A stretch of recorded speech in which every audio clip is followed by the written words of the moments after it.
moves the arm out of the way. The backhand finds, obviously, the lead hand finds the back of the head, and then we can smash it in the face with the elbow. And we've done that, we grab the head and the hand comes towards the chin, and then following that, you've got the spin. So the spin we're going to break down to 2 little bits, right? So one part of it is very obviously there's going to be a neck crank there. Right, the other part of it is the knee. So again, we're fighting, we're in this mess. I've used the hooking hand there to create the space to get the hand in. Once I've got the hand, bang, I can put the elbow in. Right? I take hold of the back of the head, I take hold of the chin. Now as I start to twist that, you see how even if you put that leg back for me 1 second, even if I start to twist, what will naturally happen is just, that tends to come forward. Because the neck is getting cramped, so what they do to alleviate the pain is they'll step into it. So even if the leg's not there, the fact that you're cranking the head tends to bring it there. Is everyone okay with that part of it, right? Now I'm going to let go of his head for a minute so I can show you the second bit. So the knee comes through and spins right round. If you think of it almost like a kind of Thai boxer's roundhouse kick, where it kind of give the full momentum. If nothing eats the force, they just continue. So what I'm going to do is I'm going to take my knee and I'm going to smash it in the middle of the thigh, which is painful in itself. Obviously the nerves are nearer the surface there. But what I'm also want to do is knock his leg to one side. So I'll do it with the flat on my knee, so I don't do it with the pointy bit, so it doesn't hurt too much. But I'm going to just drive it into the idea is it's that. Okay, so now in practice, when I'm doing the kata, I don't want to practice just doing just touching it. I want to practice driving through, so the only way I can do that when there's nothing to eat the force of is to really go for it. Does that make sense? So the spin exists because there's nothing to eat up the force. Right?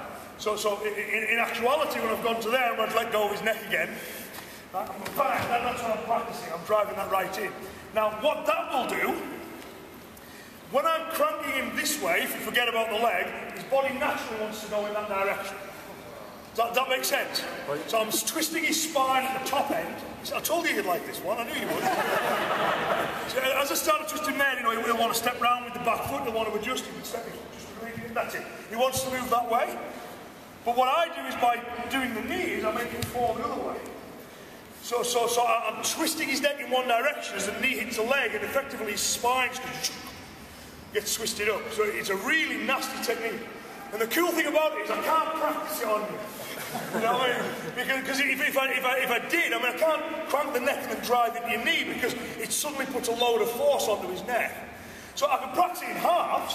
I can go 1, 2, 3, there, crank. And I can practice this on its own. But I can't put those two together.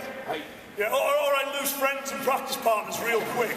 I'll be like the last kid in the orphanage, no one will want to play with me anymore.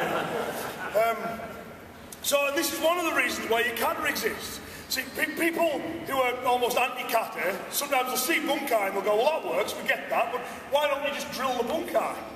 Why don't you, why do the solo form at all? Just drill it with a partner. And the reason for that is, if you think about it, we spend most of our time practicing techniques which will cause great pain to other human beings. And we do it in a way that causes no pain to other human beings. We'll come into the dojo and we leave more or less intact. You know, we don't call the ambulance every session because someone snapped something or passed out or been smashed into the floor. So logically, every time we practice everything, we do it wrong. You know what I mean? Because nobody gets badly hurt. We do it wrong every time. So there has to be a time, and that's right, by the way, so we don't hurt anybody. But there has to be a time when we do it right. Right? So to me, that time is in the kata. Right? Well, the kata gives me, as well as a supplementary solo form of practice, and as well as being the repository of the knowledge, it gives me a chance where mentally I can take the safety off. You know what I mean? So at the moment, I'm letting go of the neck and I'm making sure he's okay. When I do the kata, when it's like bang, bang, bang, I'm not thinking of boom. You know, I just do the full thing with full speed and full intent. And the only time I can do that's kata. So going back to safety mode, 1, 2, 3, crank, let go of it, put the knee in. Okay, because that's the only way you can practice it with a partner. But does everyone see what it would do if I do it very slowly? So I'll come from there and go, boom. You get the idea, you know what I mean? So I go, it's a nasty one. Yeah, it's pretty bad. You can see what's in the Gankaku. Yeah. The thing I like about that as well is, so this is when you realise us martial artists aren't wired right. So normal human beings should look at that and be horrified. They shouldn't be smiling. You're all wrong. You're all wrong. You really are. Which is good, because at least I know it's not just me. Is it okay to give that a go? Obviously making sure that safety is your primary concern, eh? Yes. Okay, awesome. Yeah, thank you, Iain.